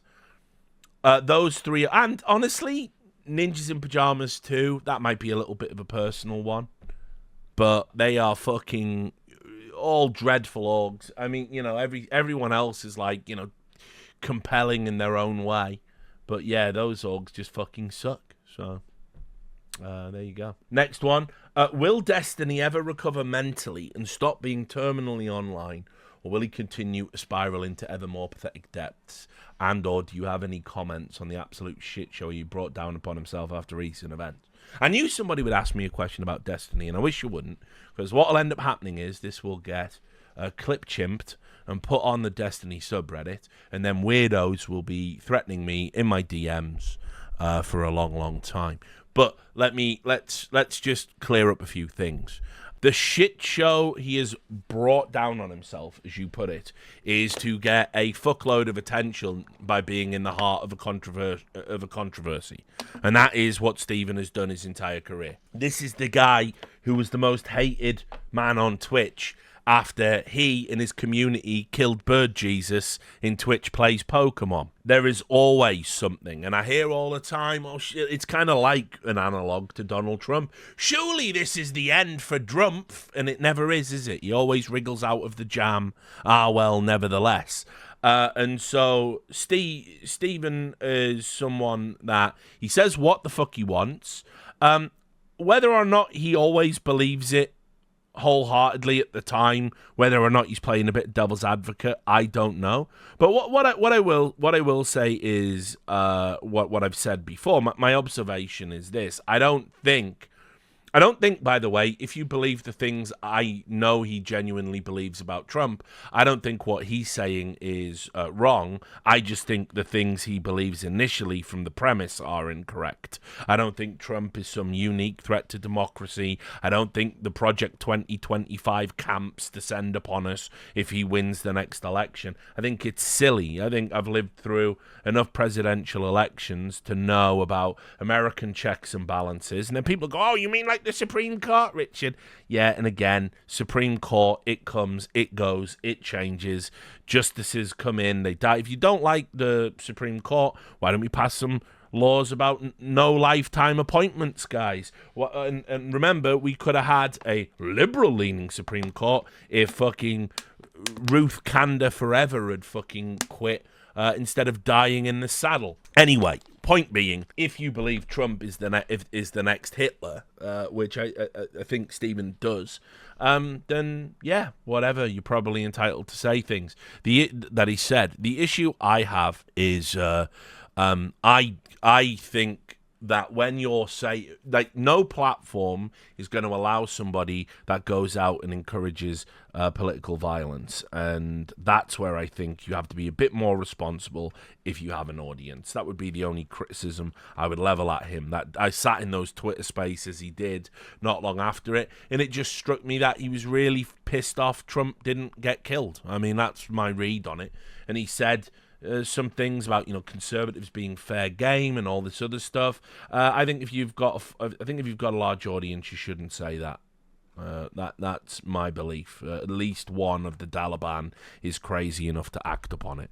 But ultimately, I feel that this question, the initial premise, is framed incorrectly, because the reality is Stephen will ride waves of controversy. He's uncancelable. He said unbelievable, outrageous, out-of-pocket things year after year, month after month, week after week. It's very much on brand for him. If you ever think he's on your side, he's on your side until he thinks your side is retarded, and then he will do everything he can to destroy your side and expose it as being retarded.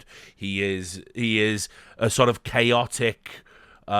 he's sort of just a chaotic entity that will, has interest in a wide variety of topics, but will very quickly settle in on an opinion that he believes is accurate. He will not move from that opinion. It takes a long time to arrive at his opinions, and therefore he believes they're on solid footing. And then anybody that challenges those opinions, he's going to give, metaphorically, both intellectual barrels to. And that's kind of where he's at. It's where he's always been at. People who are saying he's become terminally online, or he got Trump derangement syndrome and all that other bullshit. Nah, not really, not at all. In fact, he was always very much like that. He was like that with his friends. He was like that with people that used to do podcasts with him. If you ever said anything he considered retarded in his presence, he would tell you, and he would make fun of you, and it could be quite mean-spirited sometimes. So, if you think what Stephen has done recently is uniquely offensive and somehow it's going to end his career, you don't know Stephen. You're obviously new to his content. Faramir, after watching the UK election coverage, I wonder what your take on the first weeks of the new Labour government was. Honestly, it's been as I expected. One of the things about UK sort of parliamentary changeovers is that not a lot really happens. Basically, it's all very convivial. It's all very polite.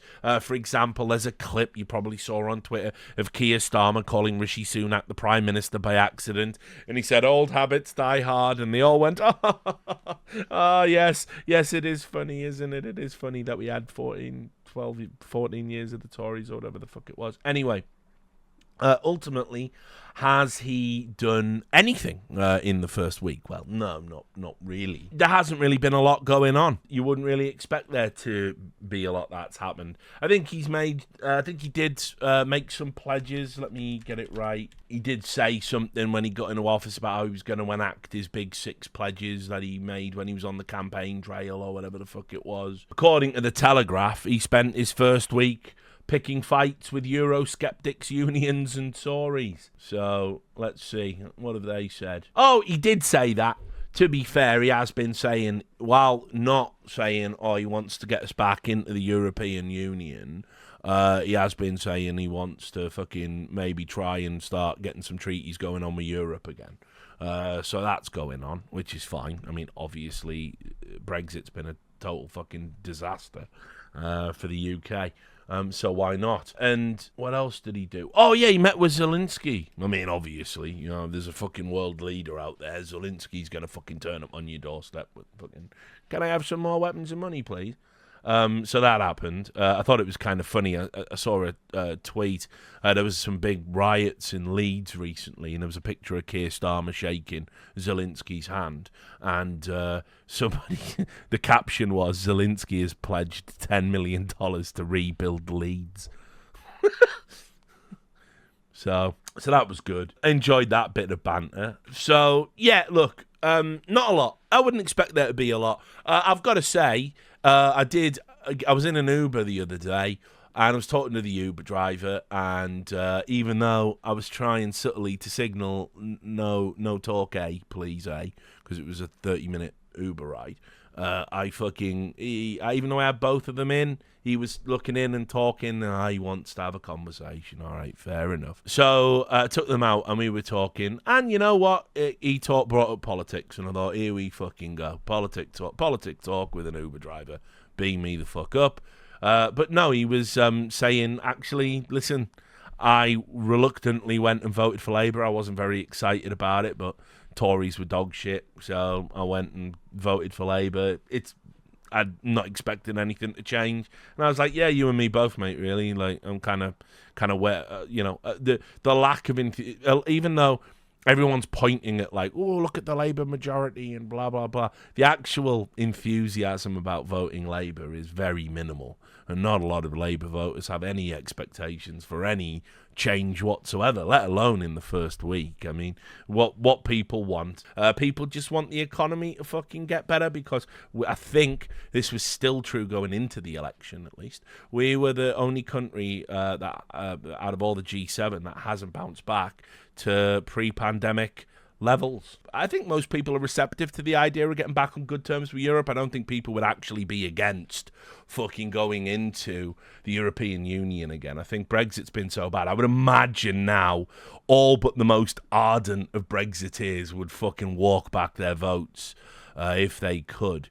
And so, yeah, ultimately, we'll just see where we're at. I expect it to be diet Tories, frankly. So, Peppermint, who is the biggest missed talent in CS? As in a broadcast talent, now the question's interesting, that never got to tier 1 while being good and eventually moved game, or stopped being a talent altogether. Interesting. So, yeah, casters, right? People don't remember Houdini. He probably should have been bigger based on his talent. Really trying to think. I'm sure there were a ton in StarCraft. Who was that guy I used to do content with? I feel like the problem with when the great StarCraft 2 Gold Rush happened, there were a lot of good StarCraft casters that just simply got froze out, either territorially by Tastosis and Korea with the bullshit they were doing, or by commentators that, were popular and had big followings, but maybe weren't the best technically. But yeah, I mean, like, real old school, like, yeah, you won't even know Houdini. He was in Quad V, for the people who go that far back. He was pretty good. But the one I would have said, I can't say his name anymore, because in, like, whenever it was, he got fucking cancelled for sexual abuse or whatever, and it's like, I don't know. And then the next name I would have gone for also got cancelled for sexual abuse as well. So we're kind of out of luck on that one. Anyway, I'll have a think. That's a good question that might need a much more sophisticated answer, so we shall see. Zumba, have you watched any Hot Take Point Made? I watch it religiously all the time. It's great content. If so, do you have a favourite take? Mine is Kassad was going to stop talking to Nico if he played another major with Hooksy, and general opinion of the show dynamic. I mean, look, for me, I think Hot Take Point Made is the kind of spiritual successor to By the Numbers. It's irreverent, it's inflammatory, it's got really good chemistry with the three hosts that are on it. People do get into like arguments, but obviously by the time the next episode comes rolling around, there is a hard reset. Like the ridiculous argument with like Kassad and Thorin about, who knows more about Nico and all of that stuff was kind of absurd. And but I agree. I think it was funny where Kassad said he's not going to talk to Nico anymore if he fucking plays another major with Hooksy, because he's doing it to himself. I in general as well, I like that, between the fire and ice, kind of, if you like, of Kassad, there's like Maui's always like chipping away, but then Maui will have a take that'll trigger Kassad, and then Kassad will blow up. It's like a really good dynamic. It's an excellent Counter-Strike podcast. I think talking counter is good, but for different reasons. It's not trying to be like the talk radio, kind of shock jock style that Hot Take Point made is. So that for me is the spiritual successor, and I do listen to it quite a bit. I'm trying to think, out of the recent episodes, has there been anything that like really stood out as like being an especially like excellent fucking take? Like probably not. So yeah, I don't know. I did like the Kassad one as well though. That was like really fucking like funny that Kassad would go to those limits. Like Hooksy's success broke his brain to that degree. Vashar As Saud says, with Fraudgate finally gone, who should actually get a shot at being the England coach? My worry, mate, is that Eddie Howe goes, although he has pledged himself to the future of the project that is Saudi Arabia Newcastle ownership. I do think that Eddie Howe would have been a good shout ordinarily. Looks to me that all the stars are aligning for Graham Potter. I haven't even looked at who the bookies' favourites are. I mean, Eddie Howe is the 2-1 favourite at the moment, according to this.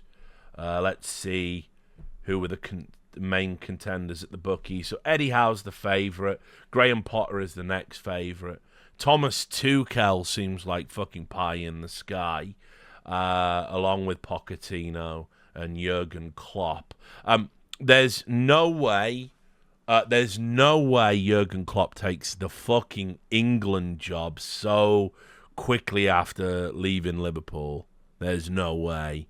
It would really sour that relationship, I think. He said he was quitting to stay away from football and enjoy a quality of life. And he said if he's ever a manager again, he would never manage in that league. Going into the England job is kind of like, yeah, he could maybe spin it like, oh, I get to see all my Liverpool friends again. But, like, I don't know. I think it would go down terribly. I think Tuchel feels that pie in the sky. I think the FA now feels, like, vindicated. Like, we did fucking foreign managers and we didn't win anything, So that's just an English team needs to be managed by an English manager. So probably the realistic outcome is Potter. I think Eddie Howe won't get the job or won't take the job despite being Bucky's favourite. And I think the next one is Graham Potter. He's not doing anything. He's available. He put out a statement saying, I'm available to come back to work. So, who would I like? I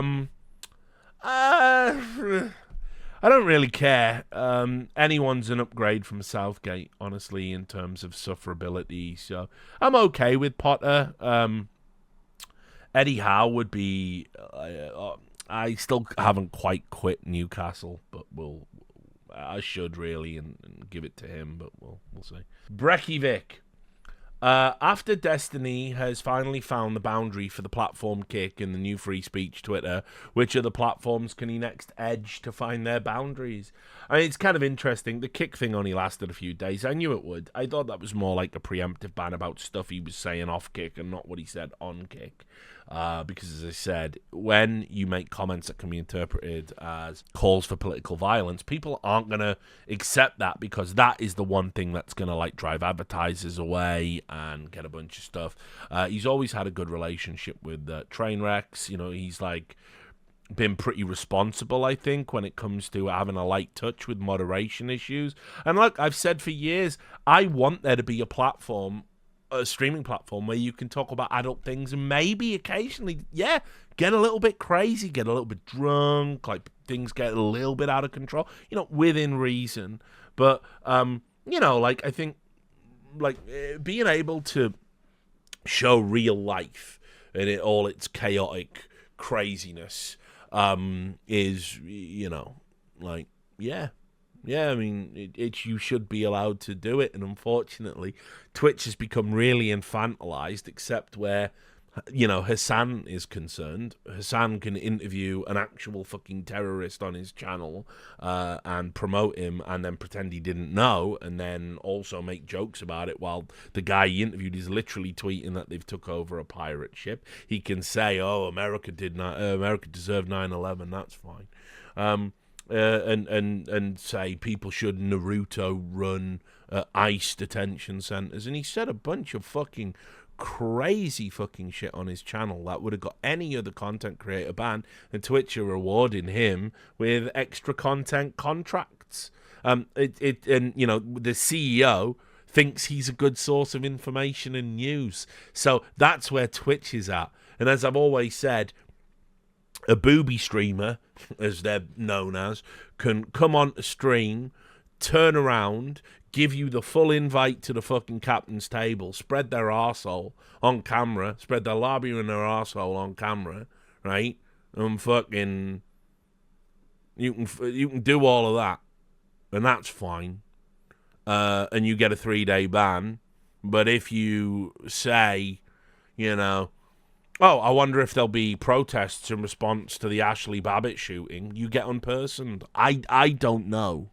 I just don't understand what Twitch is doing with its moderation. And even though we've got a new CEO, you are meant to be fucking, meant to be having all this like change and consistency, and things are meant to be better communications. None of that's true. So I don't know. YouTube will get sick of it eventually, I imagine, but it's kind of interesting to see YouTube have moved away from their more staunch kind of censorship stances, and they're being a bit more light touch themselves now, so maybe not. Frisky. What is the best way for normal peons like me and other amateur coaches, players and fans to resist the Saudi and Chinese esports tyrannies? It's difficult for the most powerful people in the world to change those countries, let alone riot employees from a shitty industry.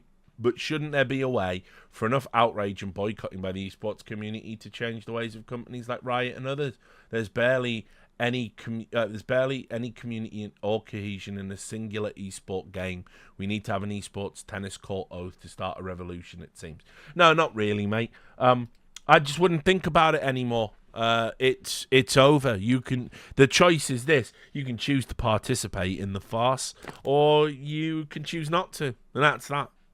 That's esports now in a nutshell. That's what we've been brought to. If you want to stay involved in grassroots scenes that will welcome your energy, your views, your money, your enthusiasm, whatever it might be, whatever you're bringing to the table, then yeah, definitely do that. But if you are wanting to like climb the ladder and the end destination is you're working for an esports organization that's in cahoots with some of the worst human rights abusers in the world, that is it now. That is it. So you can't do anything about it. It's not on you. As I said, the people who brought us to this place, I mean, sure, we can attribute some blame to the fans in a broader sense that, yeah, fans don't pay for anything and they want it all.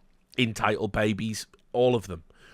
But the people that really brought us to the ruin were the esports orgs. The owners of the esports orgs, they got their ship. It came in. They got their money. They had tens of millions of dollars venture capital handed over with unquestioningly. And they just pissed it up against the wall. They just spunked it away.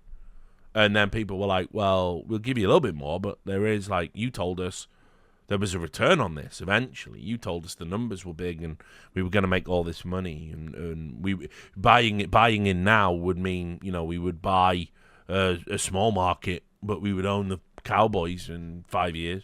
And that's not what's happened. And then obviously now, good luck securing any investment in anything that's labeled esports ever again. So they're the people that brought us to ruin. And unfortunately, they are now complete useful idiots for the Saudi Arabian regime. There is nothing they won't say or do to justify getting their bag. So, it is what it is. I wouldn't worry about it. Don't you stay up at night. Just don't watch. If you want to work in the space, be selective in where you work. And honestly, if you want a salary in esports now, accept that it will be compromised in some way. Jaden asks, hey Mr. Lewis, I hope you're having a good day. First time question asker here. How do you vet a source and do you offer them any financial incentive to be your source? Thanks, big dog. And remember, they drive now. They do drive now. So first of all, from a journalistic standpoint, just to get this one out the way, if you pay a source money, it's grotesquely unethical and absolutely forbidden. Do not do it. There are some workarounds where, for instance, if somebody is giving you like an interview, maybe we could do something then, but you just wouldn't. in terms of, hey, I've got a story for you, will you pay me for the story? How they do it, for instance, in like TMZ, who they don't really care about journalistic ethics, so not a great comparison. But, you know, like say, for instance, if you've got a photo or you've got a tip, they pay you for the information and they make it transactional in nature. They're not making you a source per se. You are a tip. You are giving them an information and they will go and get the story. And then they will attribute the quotes to anonymous sources they find on the ground that totally aren't you. And if you give them a picture like, oh, I've just seen Ben Affleck with his knob out, and you fucking take a photo of it and you sell it to TMZ, then they're paying you, for like licensing fees or, you know, copyright or, you know, whatever it might be. So, no, I've never paid a fucking source money for a story. How do you vet them? It's tough. I mean, obviously, first, when you have a source network and you work with sources regularly, you just know who's a good source based on the W's and the good intel they stack up. I'm always super cautious with mine. Typically, if somebody gives me information, I'm going to want to know kind of how they came across it, what their expertise is, whether, like, for example, if it's stories from inside a company, they better be able to prove that they can work from that company, they work for that company. I'm talking, I want to see a fucking employee ID card. Yes, you will be showing me that. If you don't, then sorry, I don't want to talk to you about anything to do inside the company. If you're a whistleblower or you're in trouble, then okay, I get it, you're cautious, but there has to be trust both ways. A key component of vetting the source is they have to trust you. You have to trust them with the information. Your reputation is largely going to be dictated by whether or not what they say is true, and therefore, by extension, I need to know as much about you as possible and mitigate any risk of whether or not that information could be false, and I do that through extensive checking. I'd also add some sources are going to come to you anonymously. They are going to, they're going to do these, dead drops, like we saw with that Dr. Disrespect nonsense from a pro on email. That, yes, internally at Twitch, they was out to get him because he said the Alphabet Mafia is bad and I can put shame on you for repeating. It was just so obviously a fucking fan of the doc just talking absolute bullshit.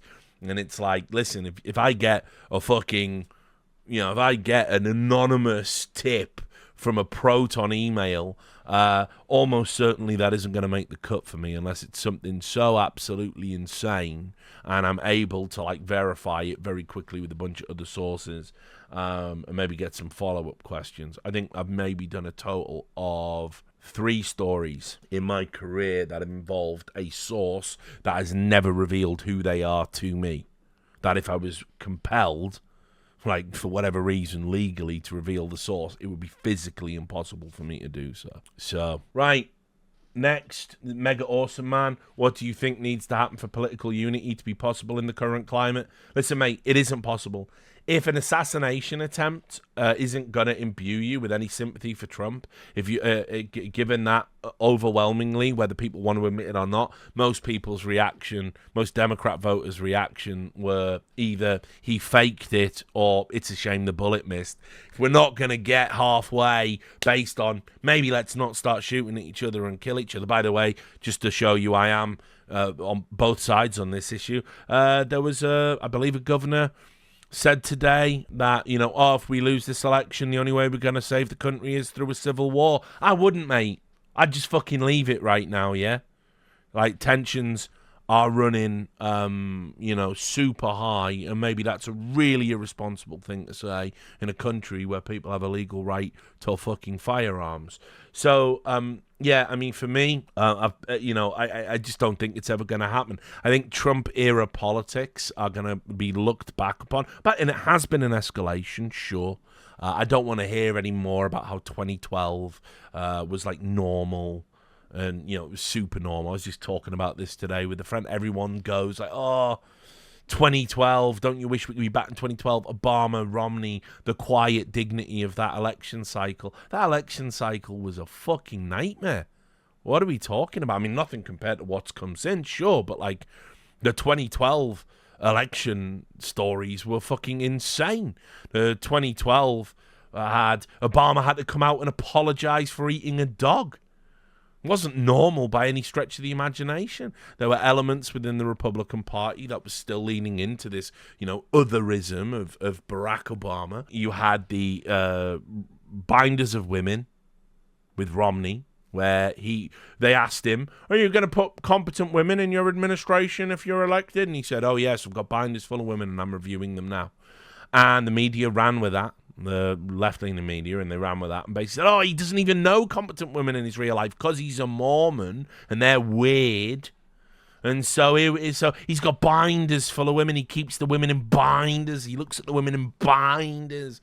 And that cost him like 10 points with women that would have voted for him otherwise. It was a huge blow. They ruined his life over it. They compared him to fucking Hitler because, of course, he's a Republican. As I've said, every Republican since I've been alive has been compared to Hitler. It's just the go-to.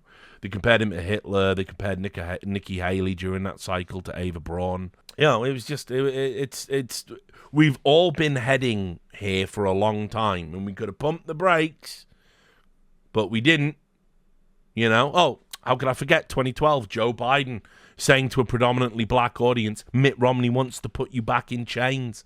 I don't know, maybe it wasn't so responsible back then either, guys. So, if you've been around this shit for a while, you realize that this America is and always has been the world's largest banana republic, and it's always operated that way.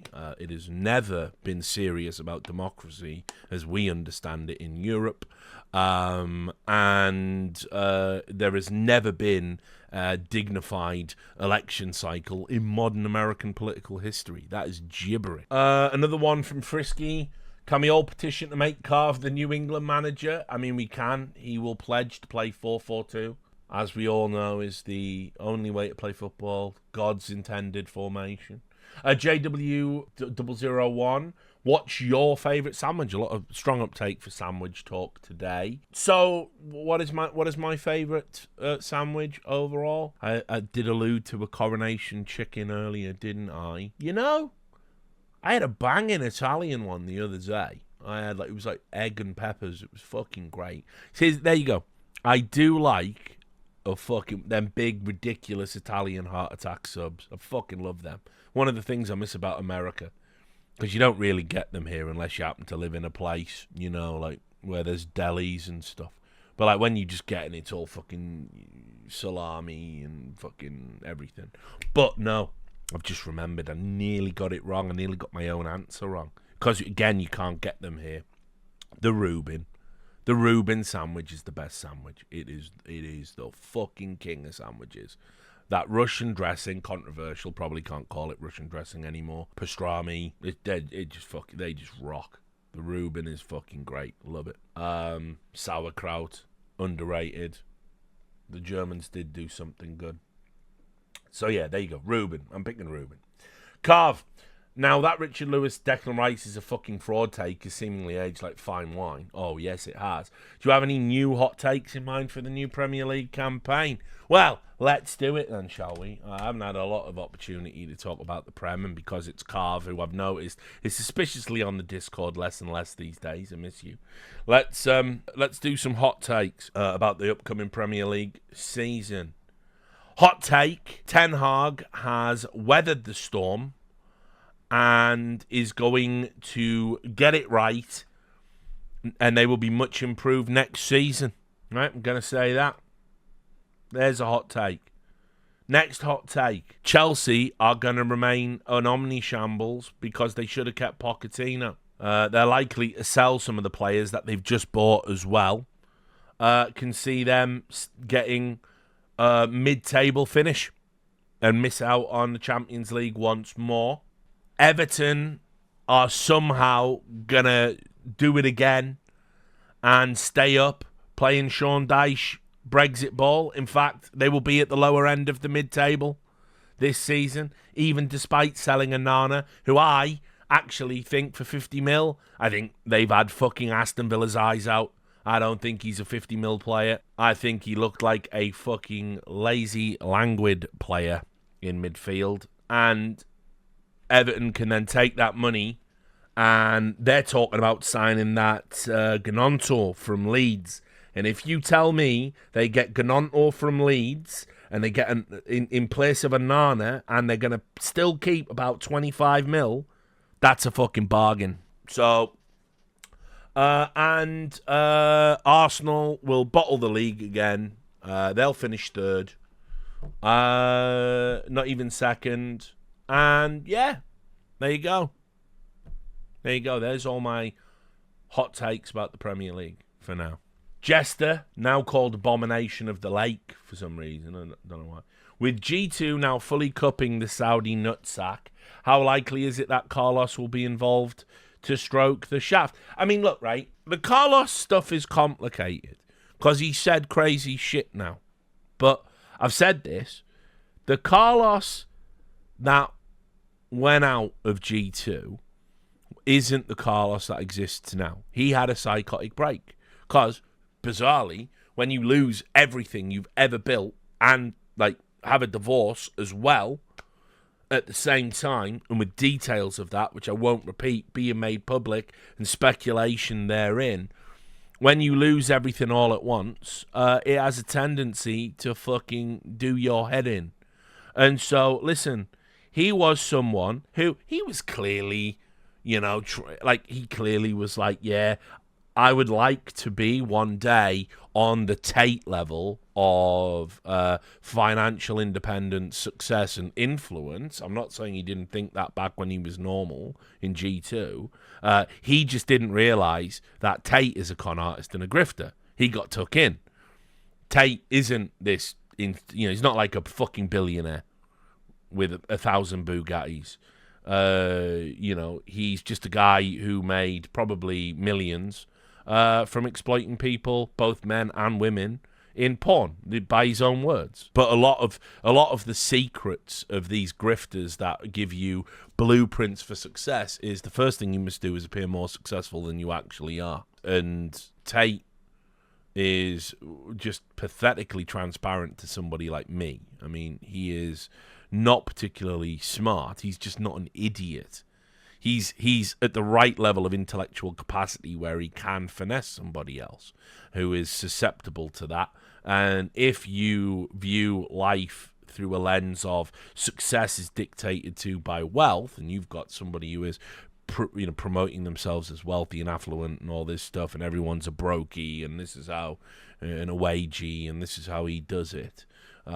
Maybe that can be appealing. Carlos is a very successful businessman. He built the most successful esports org, arguably, in the world. And so I can see why, well, what do I do next? What's the next level for me? I can see how somebody like Tate would be appealing if you ignored all the fucking crazy shit and heinous stuff he said and did. Now, he was being cheeky when he put him in the background. Andrew Tate doesn't know who Carlos was. That is the biggest, that is one of the most ridiculous overreactions I've seen in esports history. And for him to lose access to G2, what he built up, for taking a picture of himself with Tate being in the background, them not being connected, them not having a conversation, no outrageous opinion being shared, that's ridiculously disproportionate. And when you are punitive and you penalise people in a disproportionate manner like that, guess what? You fucking drive people to what I call extremist island. Okay, you've took everything. You've took everything from me. So what is the incentive for me to be nice about you, not say the things that upset you, play by your rules and come back? What is the incentive? And the answer is there isn't one. There is now not an incentive. And so guess what? Yes, has he said racist things on Twitter and made racist jokes on Twitter? Yes, he absolutely has. Has he said terrible things about women? Yes, he has. Has he said insensitive things about the situation in Ukraine? Yes, he absolutely has. He's done all of that now because you have put him in a position where he wants to be as offensive to you as possible. He's got nothing to lose now. And so, obviously, yes, he's very much... I'm going to convert to Islam at some point, probably, and you'll notice Tate pulled that as well. So, yeah. Stroking the shaft for money, of course, it's already happening. And there it is. Those were the Patreon questions. They took a little bit longer because we had a detour. We had a little detour with Wrestling Empire.